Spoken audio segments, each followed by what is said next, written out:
你好 everybody， 我非常高兴来到这里。我说一点点中文，然后 it's terrible, so I have to speak English. For those of you that don't speak Chinese, perhaps some information at the beginning. So look, so such a show off. Shameless. So my name's Simon, and I used to be the Dean of Fashion at Parsons, and these two people are amazing. They both know an incredible amount. And my job tonight for the next hour or so is to try and get some really interesting nuggets of information from both of them. And I need your help, because this is not going to be very interesting if you don't take part in what we're doing. And I say this whenever I host a panel. If we just sit here and talk, it won't be very interesting. So you must ask questions. So there'll be a Q&A period at the end. But frankly, if you've got a question halfway through, you put your hand up, I'm going to ask one. So, and if you don't ask anything, I will still ask you. So you better come up with something. So we're going to talk about East and West here. We're going to talk about China in terms of culture and design and fashion and things that these two are experts in, and I've perhaps skipped a little bit around. And perhaps try and understand what we can learn from each other. So let's start with that. Harlan, you've been working with JD now for not very long. How long? A year. Oh, there's a microphone. 1 year. Oh. A year. So tell me a couple of things you've learned while you've been working there. By the way, we did write questions, and I have no idea what they are. I didn't even read them. This was I learn every day. I think it's really the reason, simply that I jumped on the chance to do this because of curiosity. And I'm not the youngest person in the room, but I think what keeps you young is a natural curiosity, and it's why I like kids so much, or why we both were on the board of governors at Parsons. We're still on the board of governors at Parsons, the new school, and it's because I love it. I love getting up in the morning. But what surprised you? Like you're very accomplished in the industry. You ran Armani Exchange from small to very, very large, very impressive, and people know you globally. And then you decided to work for JD. You know, and you used to run the place. Now you don't run this place. So that's got to be a part of your experience. You've got two bosses that I know of. So it's been a while since you've had one of those. Got a few bosses. Yeah. So, but I'm interested in what you've learned, because I go to China all the time, and I learn every time, and something always comes up. So the biggest thing, and I think I say this often, is literally the day I went for onboarding at our fantastic campus in Beijing. It's a massive building. I don't know if most of you, I think, live in New York. So have you ever seen on 8th Avenue the Google building? It's 2.3 or 4 million square feet. It used to be the global headquarters for Armani Exchange there, so I know really quite well. That's one of our 7 buildings. And it's just this massive complex full of incredible people. And I'm sitting, obviously, I'm not as articulate as Simon in my Chinese.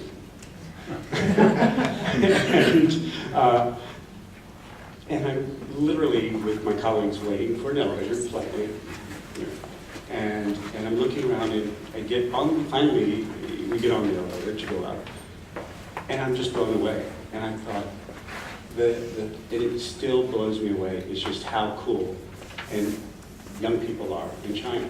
And I thought, this is not what I was expecting. It's just individualistic. Everyone has a unique point of view and shows it. It's just a great culture. All right, let's talk to one of those young, cool people from China. Tao, if you want to pick up your microphone. So, Tao, we've known each other for a little while, and I was very, very impressed when we first met, because first you speak English with an English accent, because you live in Yorkshire, but you work in Shanghai, you grew up in Japan, you worked in England at some point, so you are truly international, like in the very best possible way, and I think you're a great example of the best of the design work that's going on in China. But you've been showing in New York for the past few seasons, so what have you learned through showing over here? What's the experience been like? Actually, for me to look at New York, I found, yes, it's New York, but New York is not America. New York is New York. And And that's the thing, even I've been living in Tokyo, London, and Shanghai, and Beijing, and then I still found New York is such a, I just attract New York so much. And the reason I want to show you New York just because I found this. When I was young, I look into drama, listen to music, and I think, well, New York is someplace I really want to go one day. I think Simon's the same, yeah.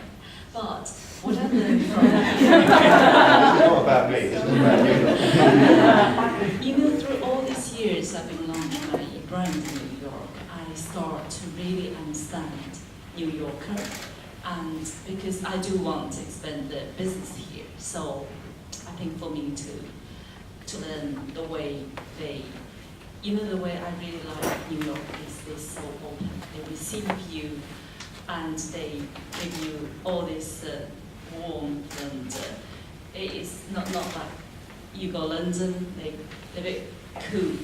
They don't really express that much to you, and so that's the things I've learned in New York. So I think in this land, I can openly talk to people, communicate with everyone, but I still think I have so much things to learn more. So we saw a couple of glimpses there of the meat of what I want to get to in this conversation.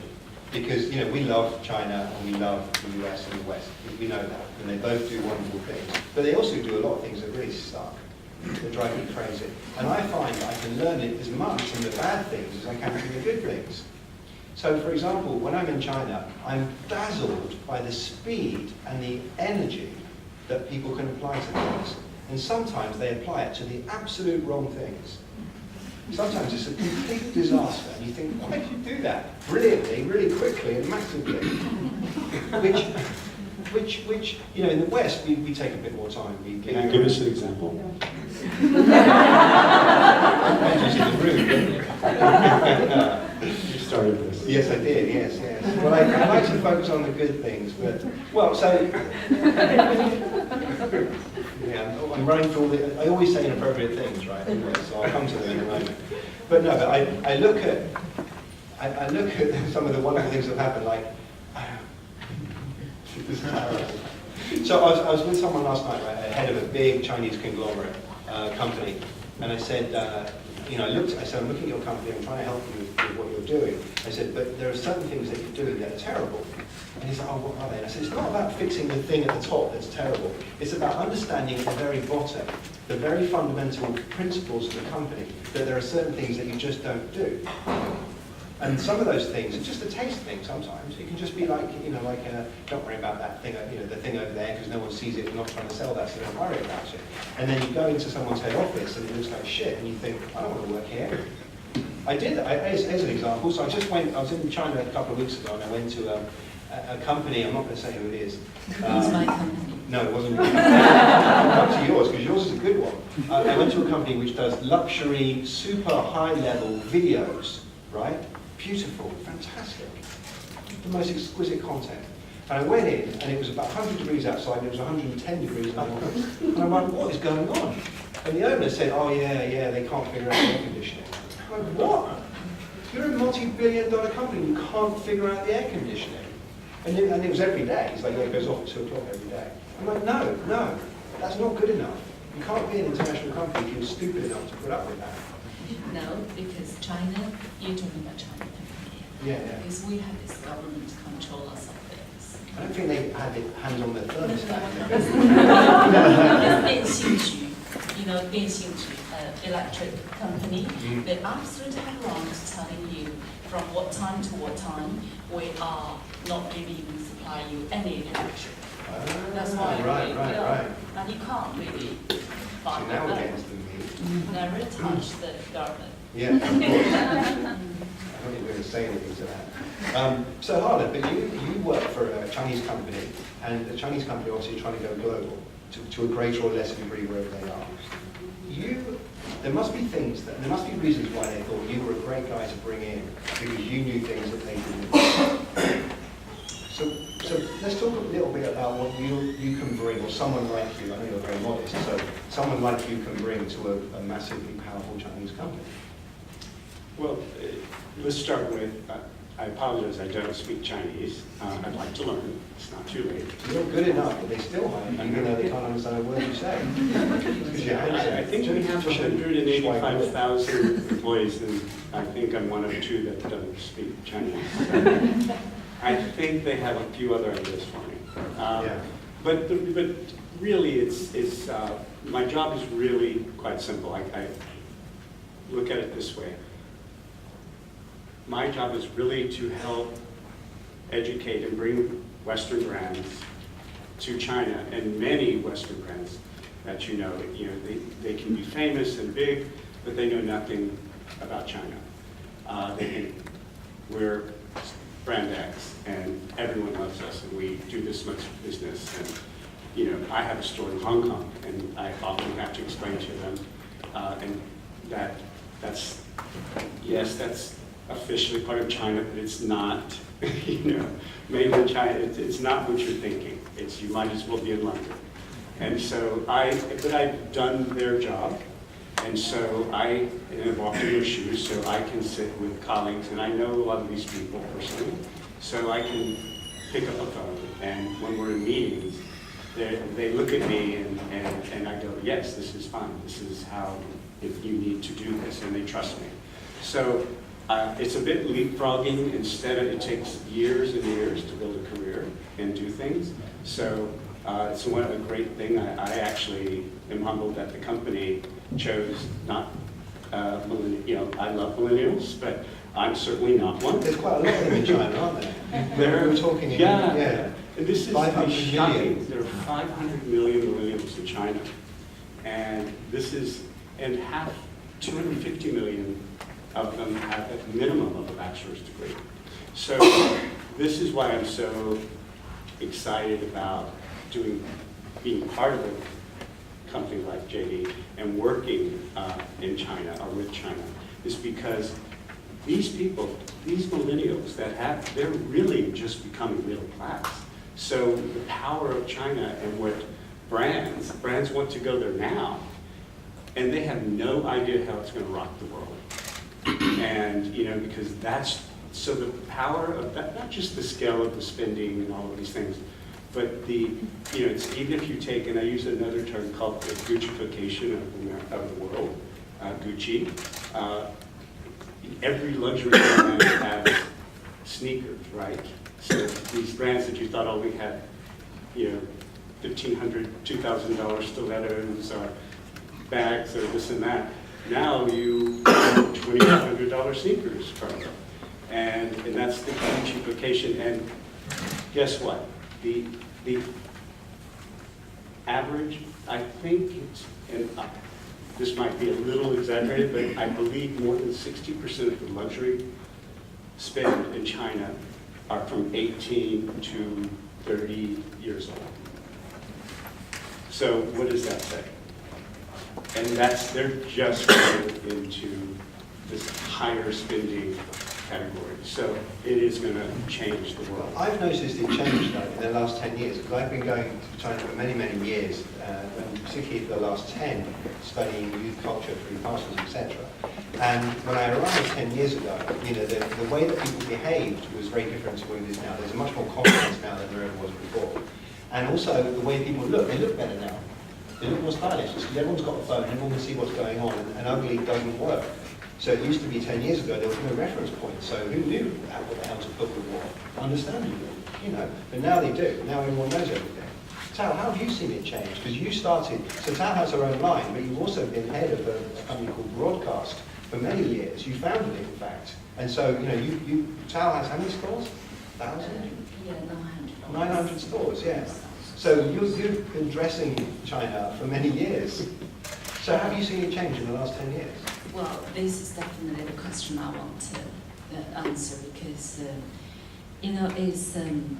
I'm Chinese, but I live in Japan for many years. 1994 and 1997, 7, 8. So I was going back to China, and there is a brand called Exception. I think seminal, many people knows here, Levi exception, hers brand. Because Levi's designer, Coco, is a really good friend of me. And she was talking to me. 1997, she has no job. She talked to me, she said, Tao, do you think we can work together to found a brand? And I said, no. I said, it's not because I don't think you are talented or whatever. I just think China has no fashion. 1997, and I told Coco, I said, I don't want, found a brand in China because I don't believe China has fashion. So 1998, I quit a job in Tokyo and then moved to London just because by then I didn't even believe there is any possibility for me to have a fashion job or, in China. That was just, because you asked me this, and I didn't believe Chinese would accept any fashionable or fashion things. And I remember 1994, I was studying in Tokyo and I went back to Shanghai to visit my friends. And everybody looked at me like, when I walk in the street, everybody turned around and looked at me and think, well, this woman is weird. Because in the winter, I wear shorts. And the Chinese wears, like a down jacket, they cover everything, they think how you can wear shorts in the winter time. But, now, I'm talking about now is 2018 yet. Now when I go back to Shanghai, nobody even give me a look. I was just, when I walk on the street, just suddenly seeing so many fashionable people around there, and when you walk on the street, everybody, the girls and boys, they are so fashionable. And nobody even bother look at me. So that's just, over 10 years. It's a huge difference, and I did regret, because I think if I went back 1997 or 8, start the brand, then the Miss Wang will be me, or I will be Miss Wang, who's my group chairman. So I think I lost a big opportunity, but that does explain how quick China changed, and they are truly fashionable now. It's true that, and they are. It goes down to a pretty low level as well in terms of the interest in fashion. Because I have to say, and I love New York more than anybody else, but we don't dress that well. We look like shit. Especially men, it's embarrassing. So, but that's not in Chinese. No, I can't. Thank you. No one's ever taught me any bad words in Chinese, so I don't think there are any. But no, you can't. We look terrible, but in China they do. People really do, and they care about the way that they dress, and to a much lower income level than we do. So here's my question though. So we've established that China's got a lot of millennials. They care about fashion. They have access to anything they want, and yet there are no Chinese brands that are truly global. What's going on there? Good question. I'll tell you one. Qingdao beer. That's the only one I can think of. I've asked this question around the world. The only company I can think of that's global with their own name, Chinese name, is Qingdao. And yet, practically everyone's carrying something Chinese in their pocket. But they just don't know. Well, Simon, let me try to answer that in a different way. It was not even Chinese brands, but the notion of a brand today is vastly different. And I think it's very difficult, even young designers in the US or in France or in the UK, anywhere, to create a brand, a sustainable brand. And it's for one big reason, and it's called social media. And if you look at China, with WeChat, with 1 billion active users, and access. That's why so many people are cool and are individuals, and they look like, where are you from? How do you, if someone had never been to China before, and they go and they look at kids on the street, or and they go along the way like, where did this come from? So you could be in Shanghai, Beijing, whatever, Hangzhou, or London, or Amsterdam, and there's a similar look, very individual, and that's why so many luxury brands, I think and I'll go back to sneaker, because no matter if it's a Valentino or a Balenciaga or a YSL sneaker or a Nike sneaker or a Yeezy sneaker, it's a fortune, and it's the same thing, it's a sneaker. But you didn't mention any Chinese brands, and that's my question. Yes, Chinese people are totally aware of what's going on. Yes, they wear it really well, they look cool, they have the money, they're excited, they have the phones, they have the access, they have all the things that you need to create the perfect global brand. And there isn't one. I don't understand, you have to point of view on it, but I don't really, I want to find out. Tao, what resistance are you coming up against as a Chinese designer with a made in China collection which doesn't look Chinese? That's one of the critical little moments in this conversation. Because if any of you have not seen Tao's collection, you should. It's a beautiful collection which, in the best spirit of the best collections, doesn't look clearly from any one country. Yeah, answer your question. I did have a think of this. Why China don't have a brand except some brand like you, Qingdao Beer, you mentioned. I think the brand takes time. Because No, I'm not having that. yeah, It's been I know. ages. Yes, but I think because like Japan and the Japanese economy take over things maybe 1980s or something, and I think for China the economy only started taking off 10 years or 15 years ago, and I do believe after many years, and because then we can focus from expanding and buying other brands to innovating our own brand, deliver our own brand. And also I think the brand, to deliver the brand need an attitude. It's not just say design. Yeah, design is important. It's also the attitude, the production, and the consumer need to trust it. And the first you express yourself, you deliver. But also, it takes time for people to know you, to understand you, to accept you, to trust you. I think for that, it takes time. So I'm going to provocatively disagree, because I don't think that's the problem. I think there's been enough time. I think the problem is in the upper management of Chinese companies. Because I've worked with Chinese designers now for a long time, and I can see the talent. Yesterday I was with the MFA program at Parsons, one of the most prestigious programs in the world. 16 students per year globally get accepted, and there's never less than 25% from China.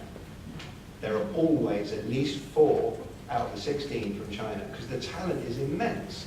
So number one, we've got the design talent. We know that. Number two, we can produce anything in China. We know that. Any level, any quality, your stuff is incredibly high quality, produced in China, so we can produce it. I think what's lacking is the vision from the corporate leaders.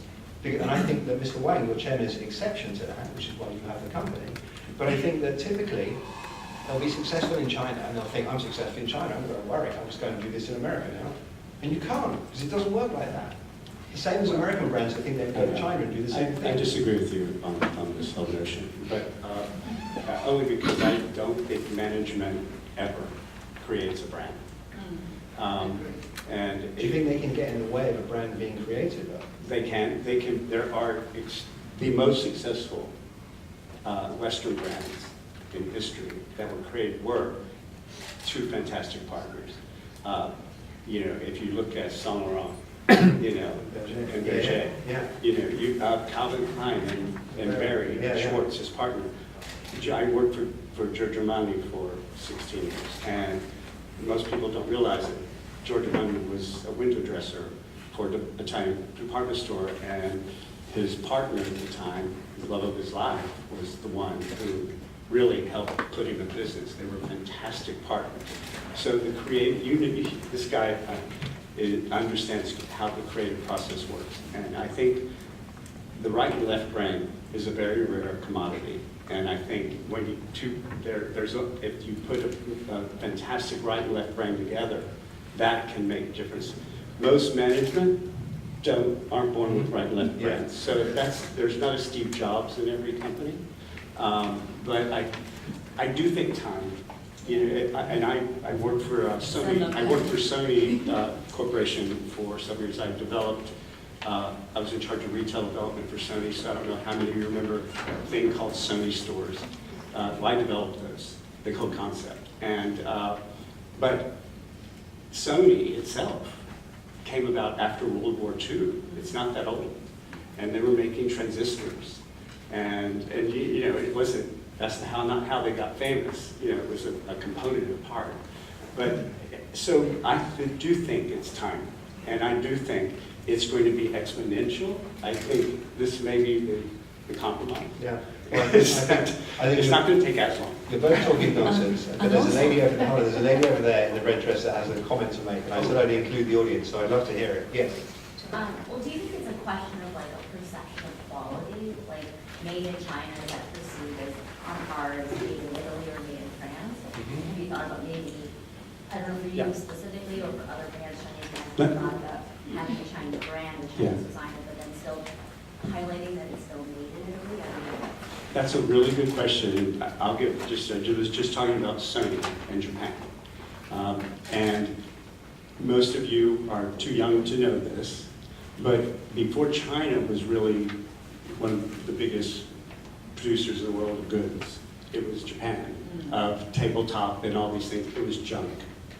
Yeah. Japan made junk. And I think it was after World War II and trying to get people to work and focus on quality. And I think everyone in the room would say that Japan, first thing you think of is precision and quality. So I do think it's very different in China now. I think China makes extraordinary products and precision. I've been making manufacturing in China for over 25 years in apparel.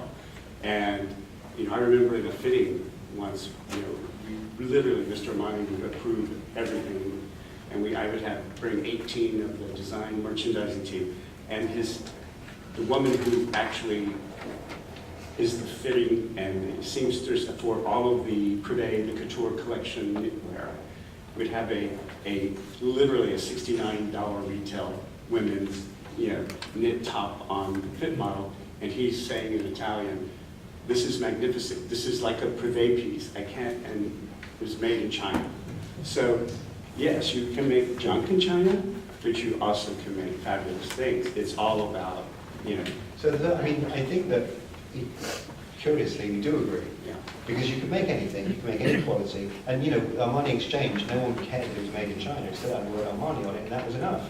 And it was beautifully made and wonderfully successful. So we've established that. So to me, it is that missing. It's the Barry Schwartz, the Pierre Berger, those people that I think are lacking. Mr. Wang, your chairman, is one of them, thankfully, which is great. I was with a company a few years ago in China. The chap had 3,000 stores, and he announced to me that he was going to be like Armani Exchange. He was going to come to New York, and he was going to have 100 stores in a year. And after a year, he had 0. He just spent millions of dollars because he just didn't get it. And that's kind of what I'm trying to get around to in terms of the point. We as Western companies often don't get it because we stomp in with our imperialist arrogance and think we'll just do the same thing. But I also think, sadly, the same is true the other way. But I don't think, how many, everyone in the room, under 40 years old, or 30 years old, would you go into a store because there were 100 of them? And they look beautiful? No. I don't think you can throw money at a brand or a problem or a challenge. I think It's the vision. Yeah. Yeah. Are there any more questions? I've got Yes. loads, but yes. I was in Shanghai last summer, and I didn't want to come home. Particularly the food. But what I learned and watched was that all the wealthy young people have their parents with them, giving them the credit card. Yes. And I watched this for 6 days. And the other thing I observed is they're very happy that their adult children can go shopping. I didn't see them shop. I saw their children shop, and they were very, very happy for this. But I found it odd. And then I realized also, as in my 6 days there, that I saw a lot of beautiful Chinese designers. I mean, particularly in sportswear. They were fantastic. fantastic. But then I went to a factory to develop a more luxury product. And if I wanted a sweatshirt, the most fabulous sweatshirt by Giorgio Armani, I could get it in 2 weeks. It took 8 months to get this luxury line understood. So I find it, I don't know where I'm going here, but I'll try to be quit talking. I find an imbalance between mass market, beautiful product, I mean unbelievable product, you can eat off the floor, it's not the garment district here in New York, and yet understanding how to put together a very high-end luxury line. And they wanted to do it, but in the end they couldn't do it because they don't have the mentality. And maybe I was just in the wrong factory. Yeah, I think we do. I think we'll be wasting an opportunity if we don't acknowledge some of the things that both sides are not very good at. You know, and I think we talked about the lack of the Barry Schwartzes, etc. You know, from my experience over there is there's a certain focus on some elements of business, success and profit, and you know perhaps the surface. And in some cases, there's less concern about the backup of that. I can speculate as to why, but I certainly observed that. Harlan, is that something? I mean, you've had to meet with Chinese brands or at least Chinese manufacturers. What are some of the challenges you see from them? Well, there are. Use the microphone, Oh, please. sorry. We have Toby and I. Toby and I have a very good friend, and I'm going to blank out on the name of the shirt line of D's. Pie. Pie. I don't know if you know Pie, the shirt line. Yeah. That's cool. Hong Kong, but spectacular quality and beautiful. And I think it's my favorite shirt. I'm wearing it now. I'm doing lots of white shirts. Yeah. And so they're out there, and her dad happens to be Dixon Poon, but you know, but and her mother owns yeah, exactly. Thank you, Sue. That's correct. But there are great brands, and that's what I'm saying. They're not expensive shirts. I think they, you know, it's all relative, but I think that dress shirt retails for it's under $125 or something like that. It's not crazy. So there are spectacular quality products, and they're out there. You just, I could recommend some I think I was in the merchandising too. But Harlan, we've got to, in order to make the most of our time, I think we've got to also help with the things that are not being done quite so well. So I'm familiar with Pi, and I saw Dee when she came around, but I think they stopped doing it. Isn't that right? Or they've deferred it or something, they put it off for a bit of time. They're the largest shirt. Her mother owns the largest shirt company, one of the largest. Yeah, I'm aware, yeah, as well. But the point is, it's not easy. It's not easy, but here's the I was consulting as a friend for Pi. She wanted to bring Pi to the United States, but she was doing it. She wasn't listening to me. She was doing it. That's it. The wrong way. And you find that with people that are very successful or in positions of authority, they don't want to listen. So around the world, it's not just a Chinese thing. Can I tell a quick, almost reverse story? Because I do want to get back, and I like this. How do we get you know more incredible Chinese designers and products to the West, not just this country, but people, you know, very seasoned global brands are still doing it wrong in Asia, and I put it this way: if you look at, I call it the late 20th century model. Successful brands, they think, oh, we really don't have much business in Asia, you know, in Asia generally. And they go, well, but I know China is important, but I think I need to hire someone in China first because they know nothing. So they think they hire someone, suddenly they'll know something more. And then they'll have, because they hire someone, they've got to open an office. And then, so literally, they're thinking like somebody was thinking in 1980. So you can just see it. And then the budget creeps up to $1 million, to $3 million, and now it's 5 years in. They're not making any money, and they have 50 staff, and they got 50 million into the region.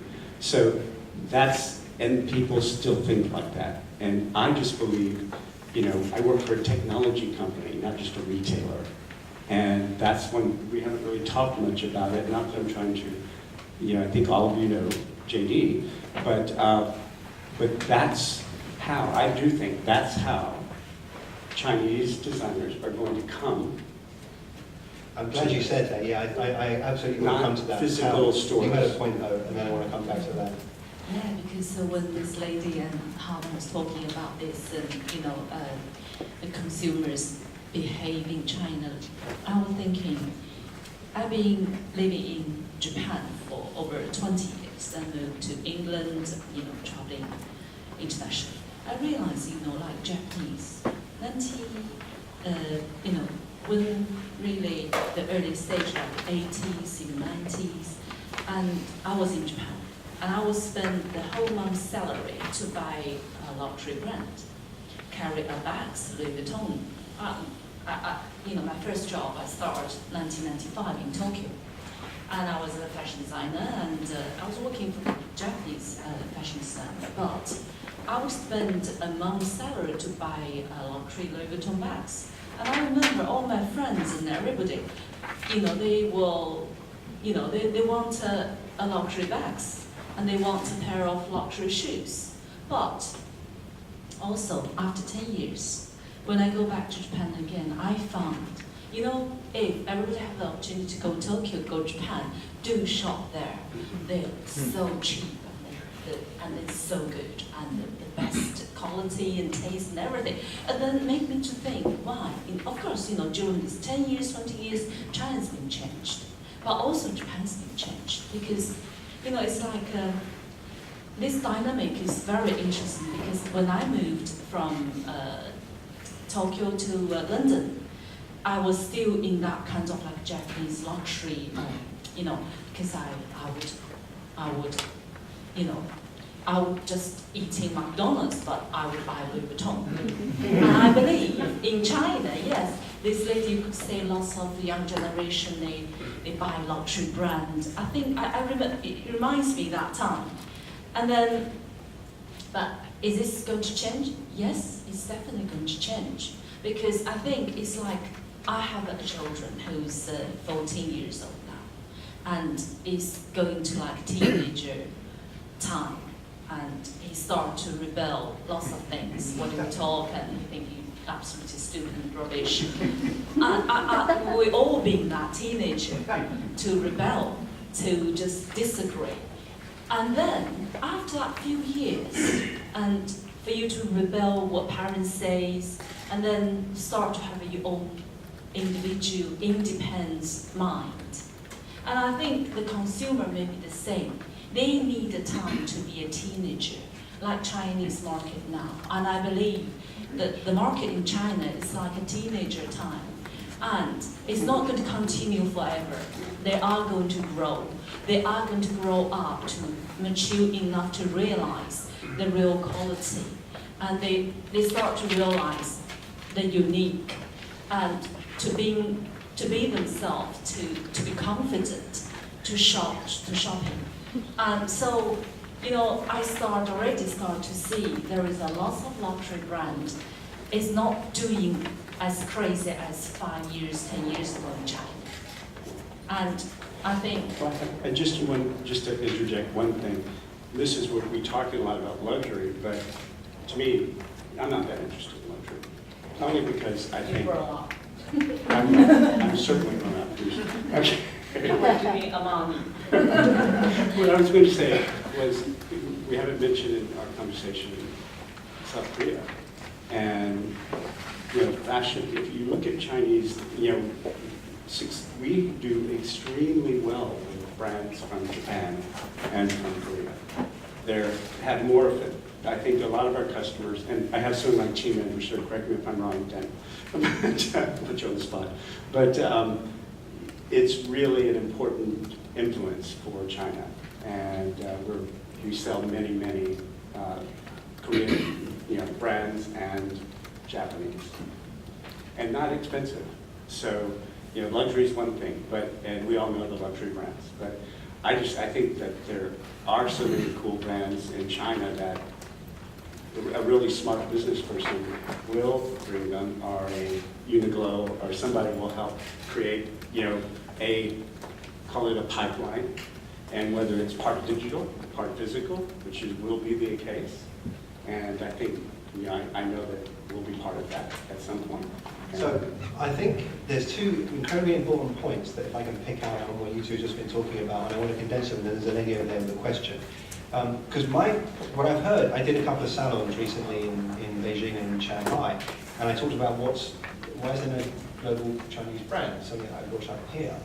And a French guy actually in the audience said, why does there have to be one? Why are you asking about this Western concept of a global brand in China? Why the hell should we do it the way that you don't do it? And it was really interesting to me. Because then when I thought, oh, actually, you know what? When I think about my friends who live in China that buy things on their phones when they're watching a runway show and they just tap the garment on the runway and it says yes, no, and you push yes and they ship it to your house. We're about 15 years off doing that in the West, and that's years old. So number one, they have no concept of the boring old ways that we do things. And I think, Tao, what you said is really interesting. When you compare the consumer to a teenager, we don't know the kind of adult that teenager is going to become. Which is fantastic. We don't know the kind of adult our own teenagers are going to become with their phones and their instant access to knowledge. I like the math. Yeah, exactly. So it's hopelessly arrogant to actually say, well, when are you going to get your own global brand, this 100-year-old French place that's dead on its feet. So, I say that. You didn't know which one. So anyway, there's a lady over there with a question. Madam,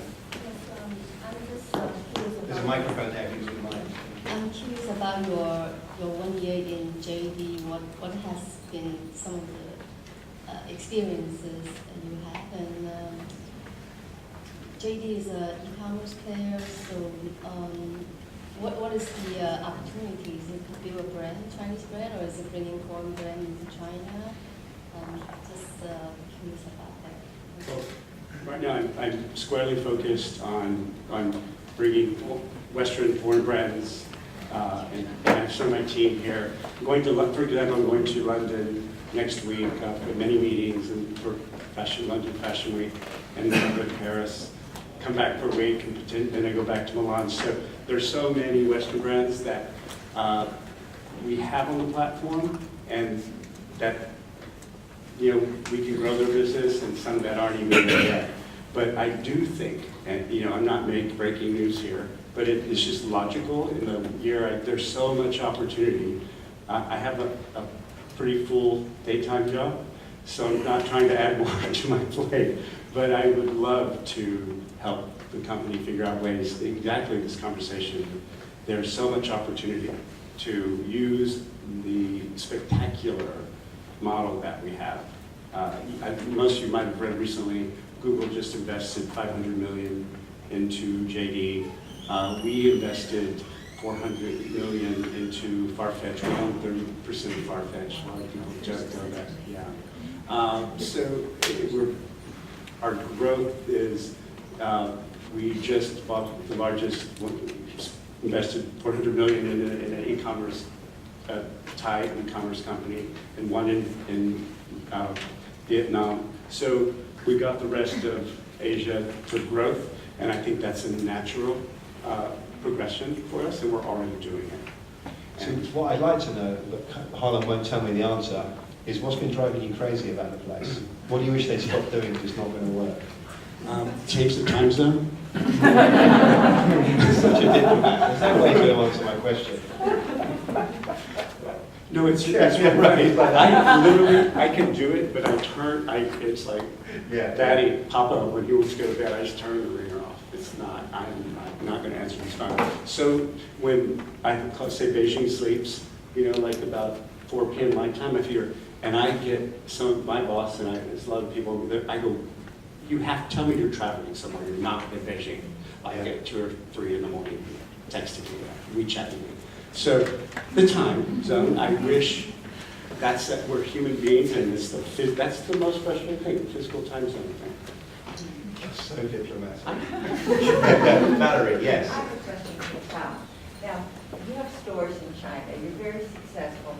Why show in New York? Why not just say, I can make plenty of money with Chinese customers? Why even begin to try and break into a market which is hard to break into like this one? Well, I do, this is really a good question because the brand we have, it called broadcast, and we do have like 800, 900 shops in China. And the brand I'm launching in New York, Taoray Wang, my own line, is different brand. The reason I want to come to New York just because I think I have a lot of ambitions of understanding for what is a brand, but I couldn't really do it in this 800, 900 shops brand called Broadcast. I couldn't do it. I used to be a creative director to bring up this brand and from from like 50 shops up to 900 shops. And everybody think, well, it's successful because, it, as a number, it's successful. But for myself, I don't believe it's going to continue because brand, and in China, because of that kind of like time, very quick economy, everything, and as a brand exists in China, you just do like we call ADM, OEM. That's kind of like you. Actually, if you don't see the logo of the brand, every brand looks same in China, manufacturing, and everybody doing OEM, ODM because that's the needs of the market. They just need clothes, and if you have production, it sells, and it doesn't matter your brand name, this or that. But I just realized it's not going to continue. And what is continuing is also what is a brand that the China consumer would believe is. Harlan is doing his job to introduce the Western brands into China. The Chinese, like the Japanese in 80s, but somehow they believe the brand because they live in China, all these brands they say is OEM, ODM, and there isn't any brand. They have the name of a brand, but there isn't any brand, and all the same. But what is brand? A brand is stand out for yourself. You are yourself to it. So in that sense, China, I think branding in China is not the real meaning of brand. So the reason I come to New York to set up the business because I want a real brand. And also, like Japanese the 80s, they were searching for Western brand because there is trust in there. There is the brand attitude there. And so the Chinese still now believe if the brand is successful, doing well, overseas in Western, and they will believe this is a good brand, and they were influenced by Western. So as a Chinese, and I couldn't because if the brand broadcast I'm doing in China is already 900 shops, I can't just say, oh, this is what I like to do, because we said we have this business there. But this is a really interesting point, and actually I'll turn this into one of the criticisms that I want to level at the Chinese market, which is I think you're right, you go into a typical local shopping mart, you can change the name of any company because they're all practically the same. They're either badly over-designed or knockoffs or something, and it's just obvious and that's what it is. They're all the same. Yeah, and so I actually gave a speech at Parsons a few years ago, and I was making it up as I went along, and I thought about the change through the 80s, 90s and 2000s from designers to brands to stories. So it used to be that you just wanted to be a designer, and you wanted that Jean Paul Gaultier jacket, that's what you wanted, it had to be Jean Paul Gaultier in a jacket. And then later on it was brands, so you wanted something from the world of Ralph Lauren, you wanted the bed sheets or the cup or whatever it was. And now you want the story. Now you want it to be wrapped around you. You want the social media. You were always very good at this at Armani Exchange. The website was fantastic because it had music and all kinds of cultural elements to it. So they weren't buying, you're not buying a We white created a shirt. lifestyle. Yeah, exactly, lifestyle, another word for it. So you're not buying a white shirt, you're buying into the world of whatever it is. And they haven't got that. And that's why you need Calvin and Barrett, you know, or Just interesting, because, you know, I totally agree with you, but, you know, I walk the stores wherever I travel. I love to walk the malls or still and see what's out there, whatever country I'm in.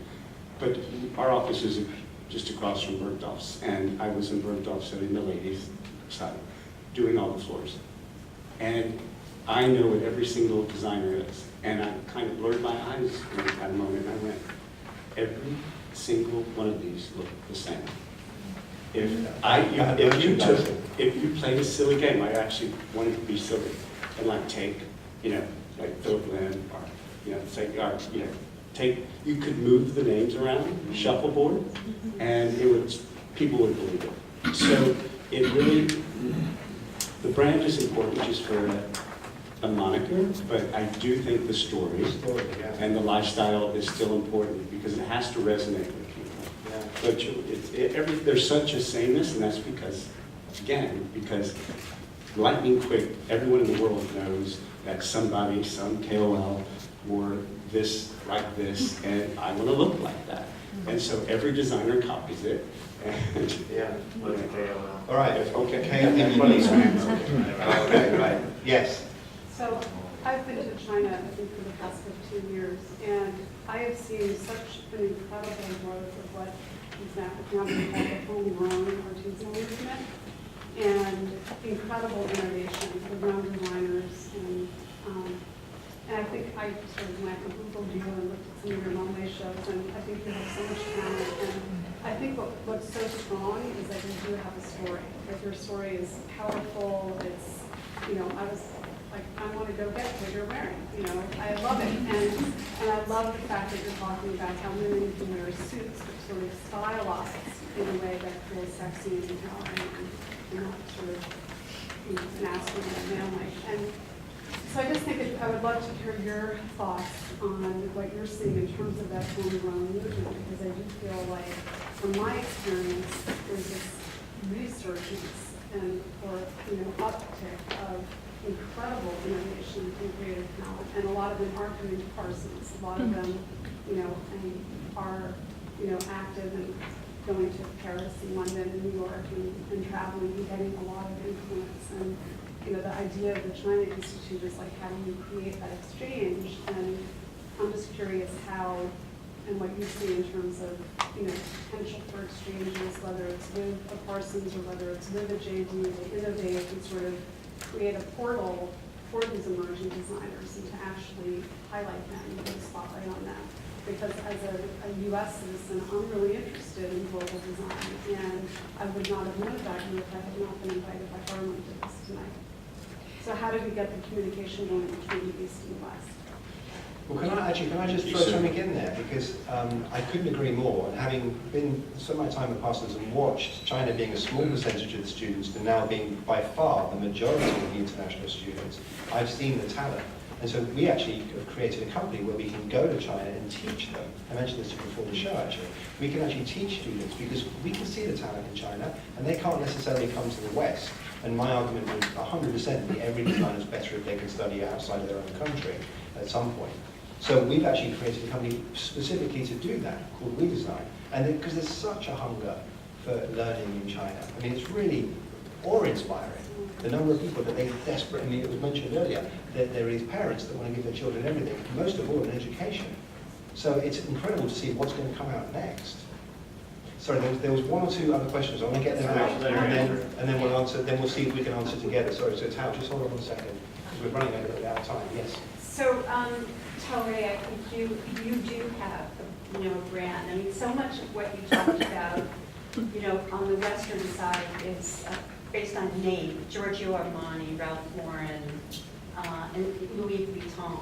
And I think, I've been working in China mainly on the architectural side, but for me, there's always been this this cultural thing, sort of an aversion to calling too much attention to yourself, you know, if you're Chinese. It's like, and I was just wondering if that was at all a hindrance, you know, in terms of just kind of a cultural difference. Do you know what I mean? Yeah. I can answer this question because, you know, that makes me think, this question makes me really want to talk about this design, because, you know, what is design? Innovation and creativity actually is, I found, you know, as an artist, architecture or fashion designer or something, you always, yeah, you might, you know, when you study something, you copy something, but when you start to be a brand of yourself, that you start to add something just you to create an innovation, new things. And like, say, okay, I'm talking about the Taoray Wang. I'm a tailor, I'm mad of tailoring because I start from a menswear design. I'm making men's suits because, you know, I studied fabric and details and everything. But then later I think, why women can't wear a suit? But this is quite unique because when you start to, because everything used to think suit belongs to a gentleman. But then why is not woman? And now even, you know, the world is changing and the women's power is, raising up, and the world is changing. It's not just because of women changing. You know that I think we have a lot of female presidents and leaders, CEOs, and then they wear the clothes like a suit, and also like Western, Eastern, like Chinese. We have a lot of students study in USA, in London, somewhere. I do believe they are going to be the new generation to lead the design, everything, because they've learned lots of design and history, history of design, everything. But also, they could add the unique themselves into it to actually create the new things. And I believe creation comes from the new things together. But they go through the time. The first, maybe you copy something, and then after the copy, you add the new things. So, and you know, I've answered some questions because I believe in the future there is that the Chinese designer will show the talent in the world. And when you're talking about some luxury brand, they lost a branding meaning. They only become a name. Yes, because you know all the industry agreed, and yeah, all the industry branding. They want they want sales. They want and then they push the designer. Don't think about the brand too much.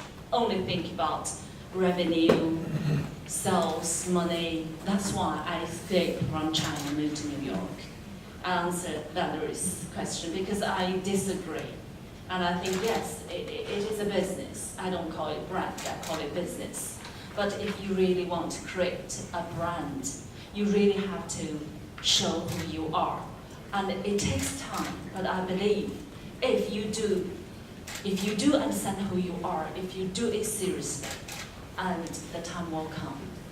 Fine. Contentious. Matt, you had a question in the front. We're gonna have to draw to a Question over close. here. Oh, okay. So we've got 3 questions. Yes, this lady first. Keep them, please, if you wouldn't mind keeping them quite brief, so we can answer them.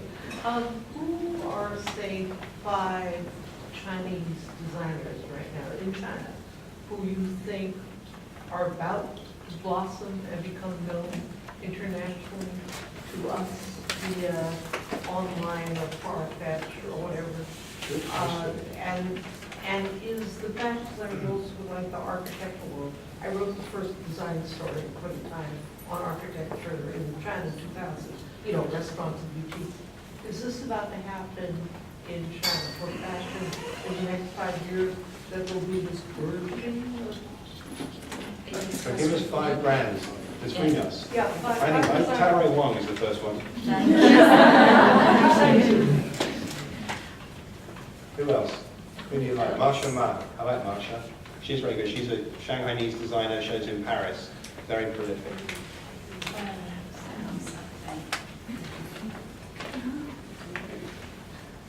Who does JD like? Caleb, maybe give it. Just went to my friend's show yesterday called Yajun, and she's graduated from Parsons, and she had her second collection, and it was amazing. And she's now based in New York, but She's still Chinese. yeah, still Chinese. So Sorry, I just learned one little fact yesterday, which I can't wait to post about, which is Parsons. Of the LVMH prize, which we're all familiar with, has been running how many years now? 4 years? 5. 5 years. 8 of the finalists over those 5 years have been from Parsons. And sorry, Chinese from Parsons. It's incredible. So there's a massive amount of Chinese talent going through the system right now. Yeah. Right, so there was a question over there, and then a question over here as well. Sorry. Yes. what do you think we can do to make fashion more sustainable? Because at the rate that it's growing, it's one of the most polluted. I think the only way to make fashion sustainable is stop buying it, isn't it? Practically. We've all got enough clothes already. Actually, I think you have to start, it's from the beginning to the end of the full cycle. One of the things that I think is super cool at JD that we're doing is because we own the last mile, we're, and I'll be very quick because you have to understand the company, we're kind of in terms of the scale, like in Amazon, you can mix Amazon, Facebook, and UPS, right? So all of those things.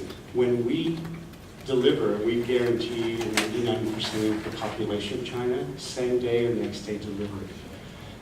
And what we do, we don't just send trucks, we have 85,000 drivers and trucks and vehicles.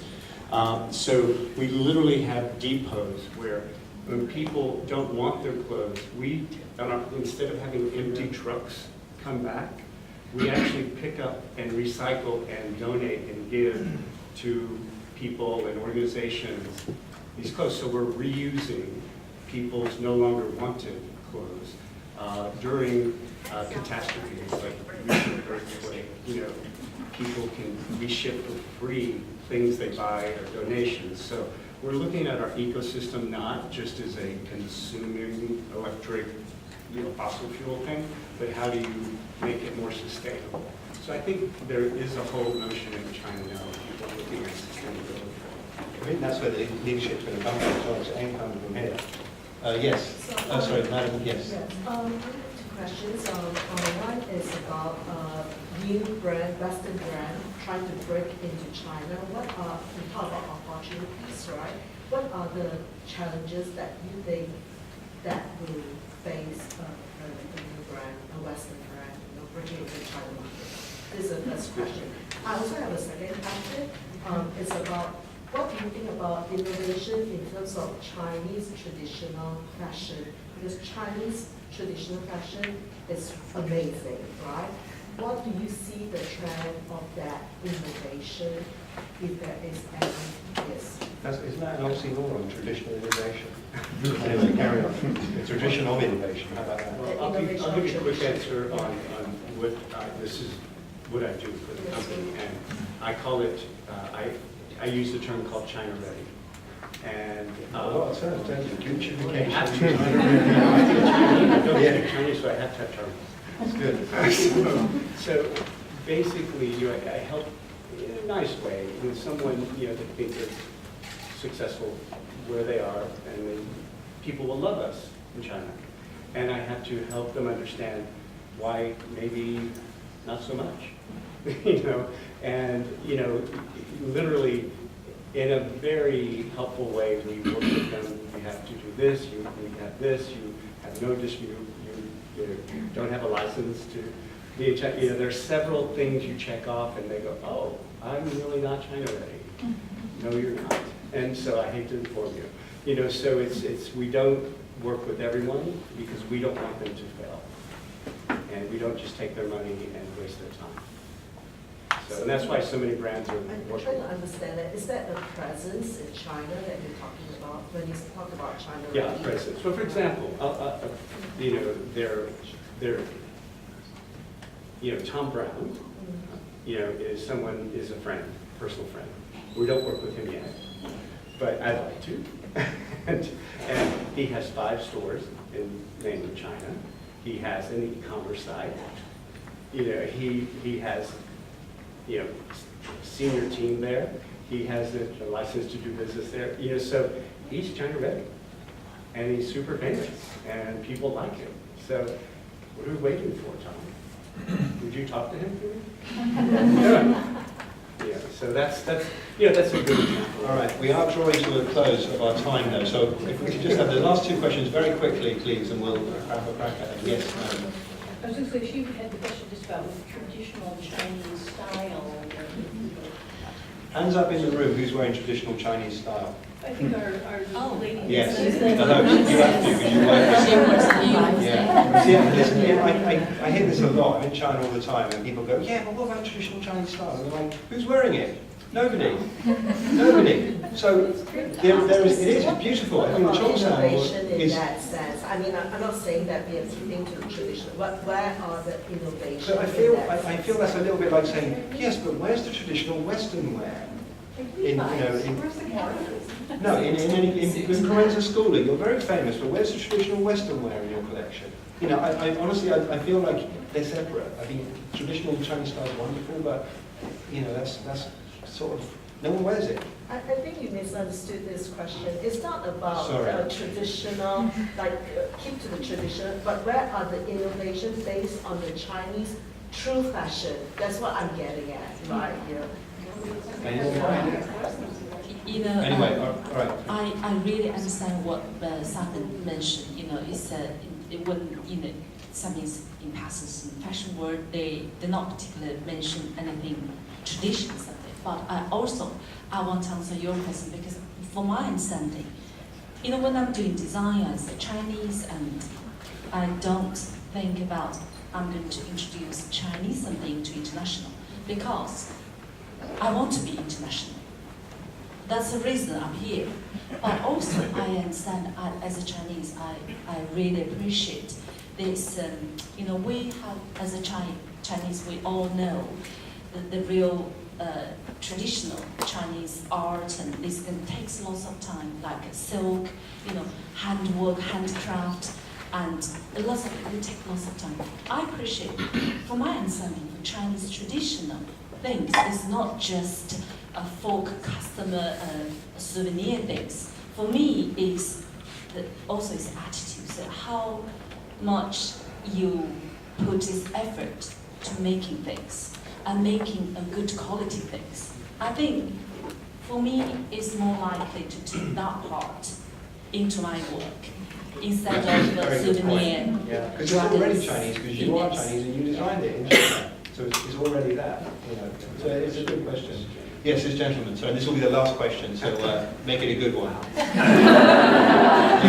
Maybe very stressful. I want to mention one brand because you were mentioning about sneakers. So one brand, I don't know how many people know, is Fei Yue. I love Fei Yue. I just discovered it. Yeah. So my question is this: this pair of sneakers, exactly the same design 30 years ago. Okay, and last Thursday, Chelsea, right, the gallery is open. I only saw one thing that Chinese is a pair of Fei sneaker hanging on the picture. Yeah, they're very cool. Yeah, I took a photo. And the question is, I think my point is trying to make is try to echo what you just said about timing styles. Same pair of sneakers, nothing changed. Okay, and it used to be 5 RMB per pair. Okay, they're like 70 RMB now. Yeah. Still practically free. And suddenly it's fashion. Nothing changed. Yeah. And they don't look very Chinese though. I think we probably need more help. I'm a computer engineer. I have nothing to do with fashion. Yeah. So I think maybe I want you to see what you think about that. Same pair of sneakers, nothing changed. You can buy them on JD and. The same design. I don't even know who designed it. But all right. The same. Well, listen. And how about a last word from Town, a last word from Harlan? I think that's image. See how you styling that sneaker, who is going to wear. If this person is cool, is popular, and is the one everybody loves it, and they become fashion. If the sneaker is worn by different styling, and nobody even look at it. Yeah, they're like shell tops or Chuck, whatever his name is, Chuck Taylor. Yeah, I'm not very sure. Harlan, any last words? Yeah, just one microphone. I do want to just end with actually a really quick fun story that we were part of, and it goes back to the Chinese traditional. Someone who doesn't really know much about traditional Chinese crafts. And there was a CCTV had a series called Fashion Master. I don't know if any of you have heard of it. Yeah. And it was a 5-episode, almost like Project Runway, crosses the world. And I was at the finale being taped, and all 5 episodes they took major Chinese crafts. Like one was ceramic, so all the designers that were on it had to be inspired by that ceramic. Another was embroidery, Chinese embroidery. So, and then obviously woven, the fabrics, textiles. So it literally, the whole premise of it was based on these 5 Chinese crafts, and they were spectacular clothes, and like could be on the Paris catwalk, the London catwalk, New York, anywhere. And so I think that that lives in creativity, wherever you're from. I'm from South Texas. I still have a cowboy in me, but it's just, it's just part of what any Chinese designer comes from. So, well, listen, this is amazing. There's a couple of things I'm going to take away from this. One is China's a teenager, and the other one is by JD. So, please, would you all join me in saying shake to this wonderful...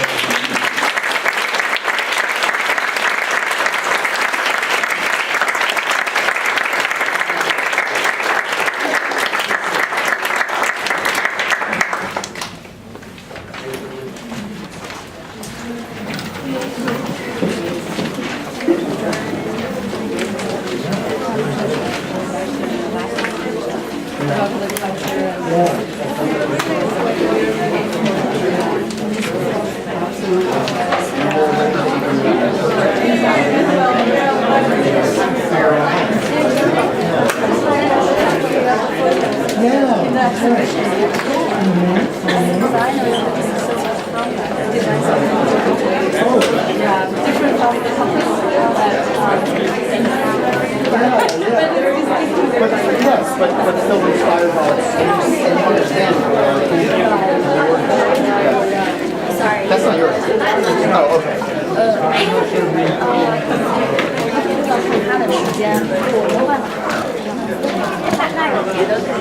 Great to meet you, by the way. Yeah, I'll send you a note.